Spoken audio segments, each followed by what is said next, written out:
अस्सलाम वालेकुम and welcome to ease learning. आज हम ऑक्सफोर्ड प्रोग्रेसिव इंग्लिश बुक्स 7 का यूनिट नंबर 2 करेंगे, एलिफेंट, जिसका हम टॉपिक कर रहे हैं रिवेंज। वीडियो स्टार्ट करने से पहले आपसे रिक्वेस्ट है कि अगर आपने चैनल को सब्सक्राइब नहीं किया तो काइंडली सब्सक्राइब कर लीजिएगा। चलिए अपनी वीडियो स्टार्ट करते हैं। रिवेंज यानी बदला, नॉवल द ग्लास पैलेस, जिसे लिखा था अमिताभ घोष ने, जो कि एक ओल्ड बर्मीज़ मैन है। उसने फर्स्ट पर्सन के वाक़े के बारे में बताया है जो कि हुआ था प्लांटिंग फॉरेस्ट में बर्मा के, जो कि म्यांमार में है, जहाँ पर पहले ब्रिटिश क्राउन कॉलोनी थी। एलिफेंट्स इस्तेमाल होते थे ड्रैग करने के लिए स्ट्रॉन्ग ट्री ट्रंक्स को, ताकि वो रिवर्स में इसको डाल सकें ट्रांसपोर्टेशन के लिए।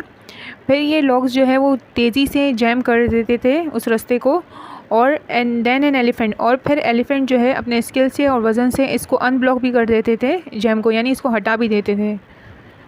इस वक्त जो है बर्मीज़ वर्कर्स वो कंट्रोल में थे इंग्लिश सुपरवाइज़र के। ओवरसियर मीन्स सुपरवाइज़र, जिसका नाम मैके था। एक अनप्लेजेंट यानी नापसंदीदा नौजवान था जिसे लोग मैके थैकिन के नाम से पुकारते थे। यहाँ पे थैकिन जो है वो पॉलिटिकल पार्टी को कहा जाता है। इस स्टोरी के शुरू होने से एक दिन पहले मैके ने ऑर्डर दिया था बर्मीज़ सुपरवाइज़र को कि वो अपना एलिफेंट भेजे ताकि वो अनब्लॉक कर सके। जो एलिफेंट है उसकी मदद से जो जैम लॉग्स हैं उनको अनब्लॉक किया जा सके। वो डरा हुआ था कि मैके की नाफरमानी ना हो जाए, तो बर्मीज़ सुपरवाइज़र ने ऑर्डर दिया अपने नेफ्यू को कि वो अपना जेंटल एलिफेंट लेकर जाए, जिसका नाम शू डॉग था, ताकि इसकी डेंजरस ऑर्डर, यानी जो ऑर्डर दिया था मैके ने, उसको फ़ौरन पूरा किया जा सके। विल्स कहते हैं जबकि while carrying out the order, जब वो उसका ऑर्डर पूरा कर रहा था तो उसके नेफ्यू की डेथ हो गई, क्योंकि उसके ऊपर लॉग यानी लकड़ी का बड़ा टुकड़ा उसके ऊपर गिर गया और वो मर गया। स्टोरी टेलर अपनी स्टोरी शुरू करता है जब नेफ्यू की डेथ हो जाती है, उसके बाद से उसकी स्टोरी स्टार्ट होती है। वो स्टोरी सुनाता है कि मैं रुका हुआ था रात को हमेशा की तरह बर्मा सुपरवाइज़र के पास। टाही कहते हैं ऐसे हाउस को जो पोल्स पे बना हुआ हो। हमने स्कैंटी यानी स्पेयर्स मील खाया।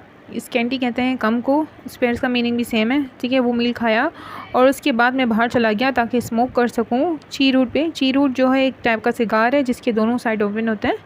आमतौर पे कैंप फुल होता था और उसमें बस्लिंग यानी फुल एक्टिविटी होती थी दिन के वक्त, लेकिन अब वो देखता है कि हैरानी से कि वहाँ कोई नहीं है। उसे किसी की आवाज़ नहीं आ रही थी, लेकिन फ्रॉग और ओवल की आवाज़ आ रही थी। और फेदरी फ्लैपिंग कहते हैं जंपिंग को। जंपिंग कर रहे थे ग्रेट जंगल में मोथ्स यानी इंसेक्ट्स। गैर मौजूदगी बिल्कुल वैसी ही थी और यकीन नहीं आ रहा था कि कोई साउंड नहीं आ रही कैंप से। एलिफेंट की बैल की आवाज़ जैसे आती है, जो कि क्लियर था कि एक आदमी की कब्र पे मिट्टी डाली गई थी, मुर्दा आदमी की कब्र पे। और जो दूसरे एलिफेंट राइडर्स थे, ओएसिस मतलब दूसरे एलिफेंट राइडर्स, वो अपने अपने हाथियों को लेकर फ्ली यानी दूर चले गए कैंप से। एक ही एलिफेंट था जो बिल्कुल खड़ा हुआ था कैंप के करीब। विसिनिटी कहते हैं करीब को। वॉच शो डॉग, ये फीमेल एलिफेंट था जो अब डेड मैन्स के माउंट पे, यानी जो उसकी कब्र पे जो बंदा मर गया था अपने राइडर की कब्र पे, वो खड़ा हुआ था। द हेजन ओक मीज, जो बर्मीज़ राइडर था, उसने चार्ज ले लिया था अपने नेफ्यू के राइडरलेस एलिफेंट का। यानी उसके नेफ्यू के जो एलिफेंट था अब वो राइडरलेस हो गया था, क्योंकि वो नेफ्यू तो मर गया था। तो उसने उस एक्सीडेंट के बाद उसने उसका चार्ज ले लिया था, यानी उस एलिफेंट का राइडर वो खुद बन गया था।